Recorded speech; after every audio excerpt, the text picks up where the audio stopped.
Olá, agora vamos falar sobre a imputabilidade penal. Só para a gente pegar o fio da meada aqui, olha só. Quando nós falamos nos blocos anteriores, nós falamos aqui sobre o crime.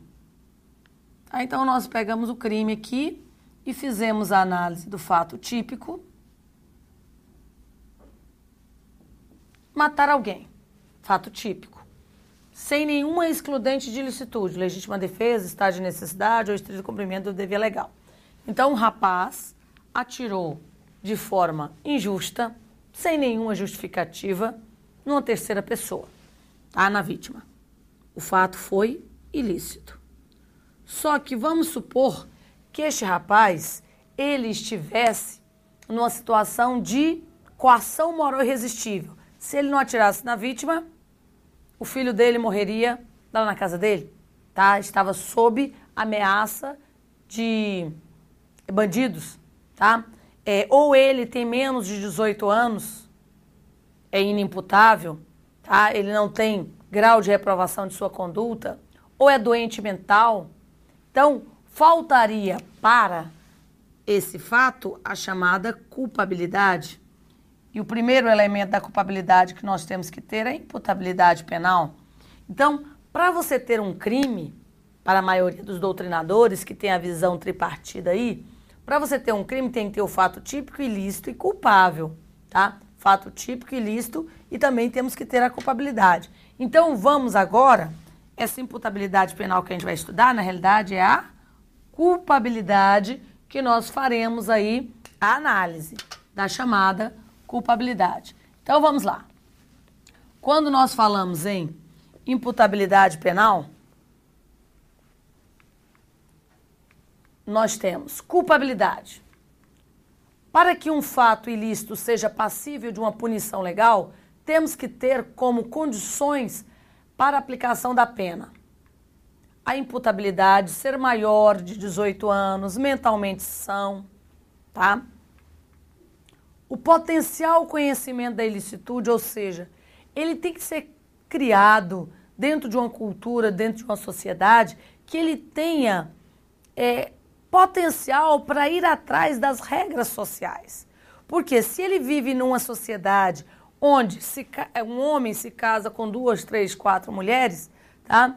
Ele não tem potencial para saber que é crime isso aqui no nosso país. Se ele vier aqui ao nosso país, desconhecendo a nossa questão cultural. Se uma pessoa foi criada dentro de uma cultura onde pode-se fazer uso de maconha, tá? De forma lícita, lá no país dele, chegando aqui, a gente não pode exigir de cara que ele saiba o que é errado no nosso país. Lembrando que ninguém pode alegar o desconhecimento da norma jurídica, porque todo mundo tem potencial para saber o que é certo e o que é errado. Quando é que a gente não pode exigir dele? Quando ele não tem potencial, quando ele vem de outra cultura, tá? Agora, olha só, a última é a exigibilidade de conduta diversa. Eu posso exigir de qualquer um de vocês que está me assistindo e qualquer um de vocês pode exigir de mim e de qualquer membro da sociedade uma conduta não criminosa. Agora, se alguém tiver sequestrado os meus filhos, tá? E me obrigarem a assaltar um banco, tá? Eu estarei sob coação moral irresistível. Ninguém poderia exigir de mim uma conduta não criminosa. Eu vou ter que praticar este crime, esse fato típico ilícito, né? Baseado numa coação moral irresistível. Então, para que você possa responsabilizar criminalmente uma pessoa, ela tem que ter imputabilidade penal, potencial conhecimento da ilicitude e exigibilidade de conduta diversa. Lembrando que estes elementos são da teoria finalista da ação, porque nós estamos tendo aqui um curso de noções de direito penal. Então, nós estamos analisando a teoria finalista, que é a dominante, tá? São os elementos aí da culpabilidade. A ausência de qualquer dessas condições ou elementos traz ao fato a impossibilidade de aplicação da pena, visto serem pressupostos inerentes à imposição da sanção combinada no tipo penal. Tá? Então, tem que ter a culpabilidade para que se imponha a pena. E para alguns doutrinadores, para que exista o próprio crime. Porque não há crime sem lei e sem pena. Culpabilidade. Para que um fato típico seja passível de uma punição legal, temos que ter como condições para a aplicação da pena, tá? Essas aí. Excludentes de culpabilidade. Por ausência do potencial conhecimento da ilicitude, se a pessoa está acobertada por um erro de proibição inevitável, não poderá ser punido. Não poderá ser punida, né, a pessoa, porque faltará a potencialidade. Então, o erro de proibição inevitável se dá da seguinte forma. Quando uma pessoa ela vem de uma outra cultura e para ela é inevitável, é claro que isso ficará ao arbítrio do julgador, para aquele que está verificando o ato concreto, para saber se aquela pessoa tinha ou não potencialidade, tá? Mas se ficar verificada a falta da potencialidade, do potencial conhecimento da ilicitude, não existe culpabilidade por ausência de potencialidade em face do erro de proibição inevitável verificado. Segunda situação, inexigibilidade de conduta diversa. Se o agente ativo praticar o ato criminoso diante de uma coação moral irresistível ou de uma obediência hierárquica não manifestamente legal, também não poderá ser punido. A imputabilidade é também causa de excludente de culpabilidade, conforme analisada abaixo.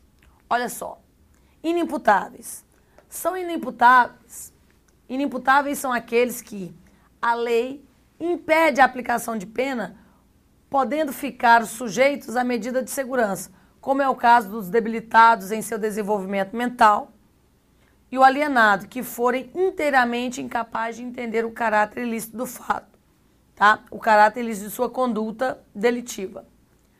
A pena será aplicada se tiverem parcial entendimento, se eles tiverem parcial entendimento do caráter ilícito da conduta, porém com diminuição. Estes a lei denomina de semi-imputáveis. Só dando uma explicaçãozinha aqui é o seguinte. O que o Código Penal diz?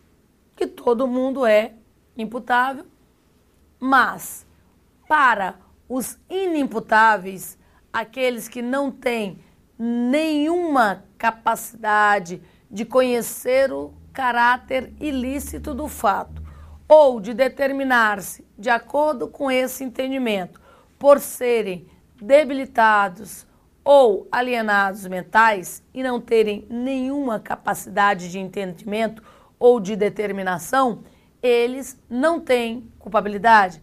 Para eles pode ser aplicada apenas medida de segurança.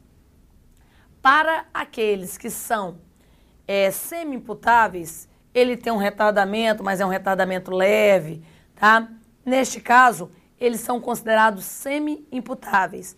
A lei aplicará para ele, tá? A lei determina, né? Quem aplica, na realidade, é o Poder Judiciário. Aplica uma pena com redução. Então, a culpabilidade, ela pode excluir, a inimputabilidade pode excluir completamente, isentar de pena ou diminuir a culpabilidade do agente, tá? A inimputabilidade penal. Os menores de 18 anos praticam ato infracional, conforme o Estatuto da Criança e do Adolescente. Entretanto, mesmo praticando o fato típico e antijurídico, serão submetidos apenas à medida de segurança, que pode chegar a, no máximo, 3 anos. Aqui é medida socioeducativa, tá? Então, aqui, o máximo de uma medida socioeducativa, que é previsto lá na Lei 8.069, de 1990, e não é nenhuma uma medida de 3 anos. É uma medida estabelecida que é reavaliada de 6 em 6 meses, que pode chegar até 3 anos, né? Então, neste caso aí, seria uma medida socioeducativa mais precisamente para a figura do menor de 18 anos, que é completamente inimputável.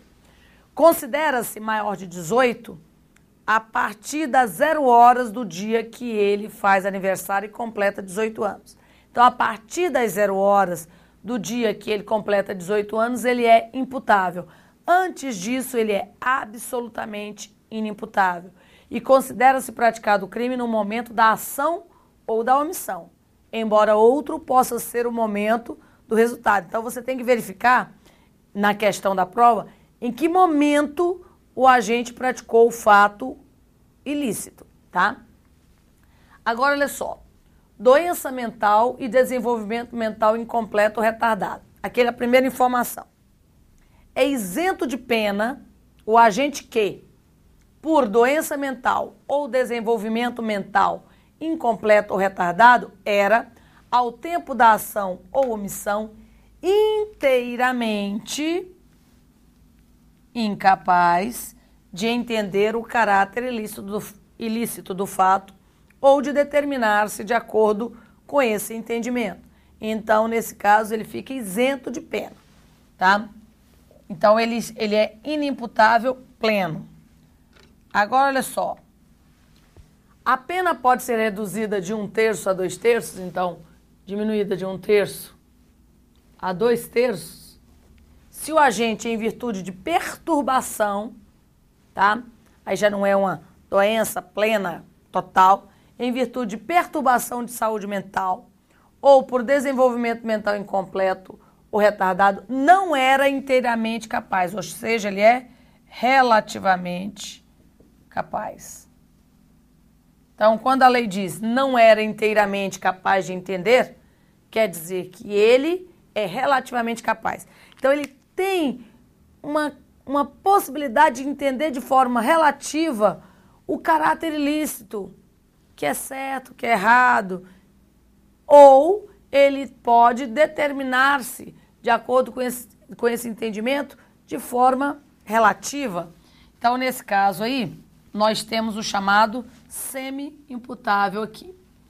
Agora, olha só, os menores de 18 anos são penalmente inimputáveis, ficando sujeitos às normas estabelecidas na legislação especial, que é a 8.069, tá? Emoção e paixão não excluem a culpabilidade, ainda que a pessoa esteja sob o domínio total da emoção ou da paixão. Esta condição não altera, não influencia em regra na culpabilidade. Excepcionalmente, alguns crimes como homicídio, tá? Se a pessoa estiver sob o domínio de violenta emoção, diante da injusta provocação da vítima, conforme artigo 121, parágrafo 1º do Código Penal, pode ser que haja uma diminuição de pena. Mas, em regra, tá? A emoção e a paixão não excluem a imputabilidade penal. A emoção e a paixão. É isento de pena o agente que, por embriaguez completa... desculpa. Vamos voltar aqui para a embriaguez. Isso aqui é a emoção e a paixão. Agora, vamos falar da embriaguez. A embriaguez voluntária ou culposa pelo álcool ou substância de efeitos análogos não exclui a imputabilidade penal, tá? A embriaguez voluntária ou culposa pelo álcool ou substância de efeitos análogos. É isento de pena o agente que, por embriaguez completa, proveniente de caso fortuito ou força maior. Caso fortuito é um acidente, é uma questão acidental. A pessoa foi lá no quarto do filho adolescente, pegou 2 comprimidos ali de Doril para tomar, porque a cabeça estava doendo muito, tomou o comprimido, só que não era Doril, era êxtase, que estava lá na cartelinha de Doril, tá? E, de forma acidental, acabou ficando sob o efeito de drogas, tá? Porque não é só álcool, é álcool, embriaguez por álcool ou substância de efeitos análogos, outras drogas. Ou força maior, quando a pessoa é obrigada, tá, sob pena aí de coação, de lesão grave, é obrigada. Alguém bota um revólver na cabeça dela, diz, cheira a fileira aí de cocaína, bebe essa garrafa de pinga, tá? Usa esse medicamento XYZ. Então, nesse caso, se for por caso fortuito ou força maior, tá?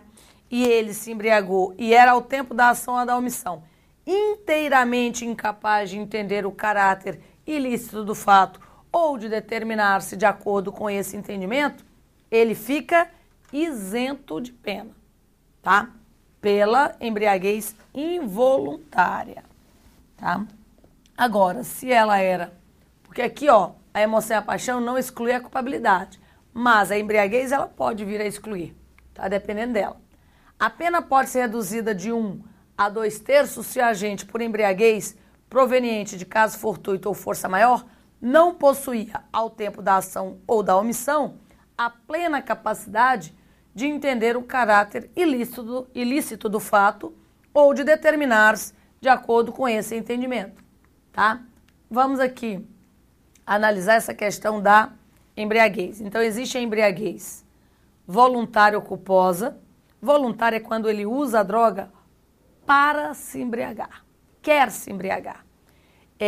Culposa é quando ele usa acreditando que usa intencionalmente, tá sabendo que está usando a droga, mas acreditou que não ia se embriagar. A involuntária total é quando é por caso fortuito ou força maior. Esta exclui a culpabilidade se for completa, tá? Ou diminui a culpabilidade se for parcial. Agora, olha só. Coação moral irresistível e obediência hierárquica. Se o fato é cometido sob coação irresistível, a coação moral, que é a coação física, uma pessoa pegar na mão da outra e obrigá-la a atirar, isso exclui o próprio fato típico, porque exclui a conduta do agente.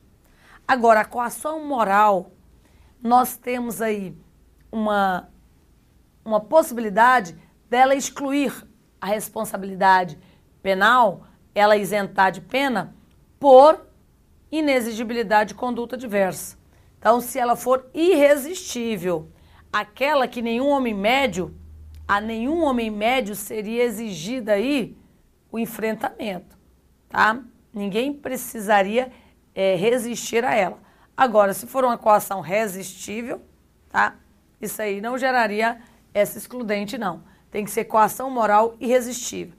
Ou em obediência hierárquica, a ordem não manifestamente legal de superior hierárquico só é punível ao autor da coação ou da ordem. Então, olha só. Coação moral irresistível. Alguém coagiu o terceiro a praticar um crime. O terceiro coagido não responde. Quem responde? O coator. Tá? Obediência hierárquica não manifestamente legal. O superior hierárquico de um funcionário público determinou que ele carregasse umas televisões e levasse para uma chácara X. Este subordinado não sabe que essas televisões, elas são da administração pública e que aquela chácara é de um particular. Ele está cumprindo uma ordem determinada pelo chefe. Ele não sabe que ele está executando uma ordem de peculato, por exemplo, que o sujeito está subtraindo coisas da administração pública. Então, se essa ordem não é claramente ilegal, não é manifestamente ilegal, quem vai responder pelo peculato seria só o superior hierárquico que determinou ao subordinado aí aquela ação. E o subordinado não discutiu porque a ordem era aparentemente legal. Tá? Então, o subordinado não responde. Quem responde pelo crime é o superior hierárquico que determinou a ordem. Tá? Agora, olha só. A coação moral sofrida pelo agente é dividida em coação resistível e irresistível. No primeiro caso, não justifica a ação do agente e, por isso, se pune com atenuantes da pena. É uma atenuante genérica. Tá? Agora, no segundo, como a coação supera ou se iguala ao bem atingido pela ação delitiva, o agente sacrifica o bem jurídico tutelado e, mesmo assim, não é punido. Faz-se esse sacrifício ser razoável, exigir-se, como é o exemplo, o pai que furta determinada coisa em razão de seu filho estar sendo ameaçado de morte por um criminoso que o mantém como refém. Neste caso, o pai não será punido pelo furto. Faz-se estar dentro da justificativa da exculpante da coação moral irresistível. Tá? A obediência hierárquica também. A obediência hierárquica só será causa de excludente de punibilidade se derivada de função pública. Se ela, embora ilegal, seja aos olhos do executor uma ação legal. Se ficar demonstrada a ilegalidade e o subordinado realizar a ação ilegal, responderá juntamente com o mandante da ordem. Mas, como a coação moral irresistível, responderá como atenuante da pena, conforme o artigo 65, inciso 3º aí a linha C do Código Penal. E assim nós terminamos culpabilidade. No próximo bloco, a gente vê os erros aí no direito penal.